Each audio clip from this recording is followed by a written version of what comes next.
Current trend అంతా టైలర్మేడ్ dresses, టైలర్మేడ్ dresses, టైలర్మేడ్ dresses.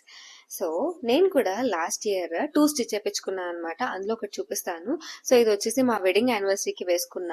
చాలా అంటే చాలా బాగుంటుంది, చాలా క్లాసీగా ఉంటుంది. బట్ స్టిచ్ చేయించుకున్న వెంటనే చాలా భయపడ్డాను, ఎందుకంటే top red, bottom red, so red and red ఉంటుంది అనమాట. సో కొంచెం ఆడ్ గా ఉంటుందేమో అనుకున్నా, బట్ వేసుకున్నాక మాత్రం టోటల్ గా లుక్ అయితే చేంజ్ అయిపోయింది. సో మీకు కూడా చూపిస్తాను ఇప్పుడు అది ఎలా ఉంది ఏంటి అని చెప్పి. ఇది వచ్చేసి టాప్ అనమాట. నాకు ఈ ఫ్యాబ్రిక్ చాలా చాలా నచ్చి తీసుకున్నాను, ఎందుకంటే ఎలిఫెంట్స్ ఉన్నాయి కాబట్టి.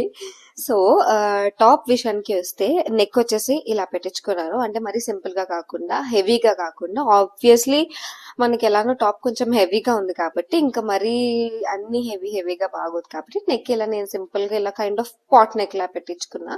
అండ్ దానికి ఫ్రంట్ అండ్ బ్యాక్ కూడా పైపింగ్ ఇచ్చేసారు, గోల్డ్ పైపింగ్. సో దానివల్ల కొంచెం ఇంకా లుక్ ఎన్హాన్స్ అవుతుంది. అండ్ హ్యాండ్స్ వచ్చేసి ఇలా ఎల్బో హ్యాండ్స్ పెట్టించుకున్నా. ఇలా మొత్తం వర్క్ అంతా ఫుల్ హెవీగా ఉంటుంది. ఇది కైండ్ ఆఫ్ పెప్లం టాప్ అన్నమాట. సో కింద హాఫ్ ద బాడీ నుంచి మనకి లైక్ ఇక్కడ స్టమక్ నుంచి మనకి కొంచెం అంబ్రిలా ఉంటుంది, లైక్ గేరా ఎక్కువ ఉంటుంది, దానివల్ల లుక్ బాగుంటుంది. బ్యాక్ వచ్చేసి ఇలా జిప్ పెట్టించుకున్నా, సో దట్ కొంచెం కంఫర్టబుల్ గా ఉంటుంది. అండ్ ఆఫ్ కోర్స్ నాడస్ కూడా పెట్టించుకున్నాను. పెప్లం కైండ్ ఆఫ్ టాప్ కాబట్టి కొంచెం క్యూట్నెస్ వస్తుంది అనమాట.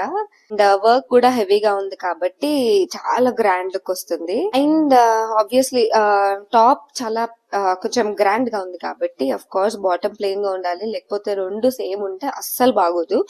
సో నేను just normal palazzo pant stitch చేపించేసుకున్నాను. బ్యాక్ వచ్చేసి ఇలా ఎలాస్టిక్ ఉంటుంది. అండ్ వేస్ట్ బ్యాండ్ వచ్చేసి ఇలా ఒక బెల్ట్ లాగా పెట్టించేసుకున్నా. And sides zip and hooks ఇలా పెట్టించేసుకున్నా. దాన్ని బట్టి మనం అడ్జస్ట్ చేసుకోవచ్చు. సో ఇది వచ్చేసి నెట్ ఫ్యాబ్రిక్. ఐ గెస్ నేను తీసుకున్నప్పుడు అరౌండ్ ఒక 3 మీటర్స్ టు 4 మీటర్స్ తీసుకున్నట్టున్నా. అండ్ లోపల వచ్చేసి సాటిన్ మెటీరియల్, సో కొంచెం షైనీగా ఉంటుంది. అండ్ కొంచెం ఇలాంటి నెట్ ఫ్యాబ్రిక్స్ కి సాటిన్ ఆర్ జార్జెట్ బాగుంటుంది కాబట్టి అది వేపించుకున్నా.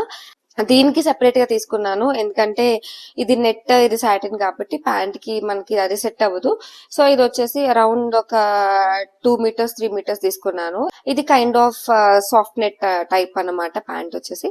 సో ఎలా ఉందో మీకు ఫోటోస్ ఆర్ వీడియోస్ ఇంక్లూడ్ చేసి చూపిస్తాను.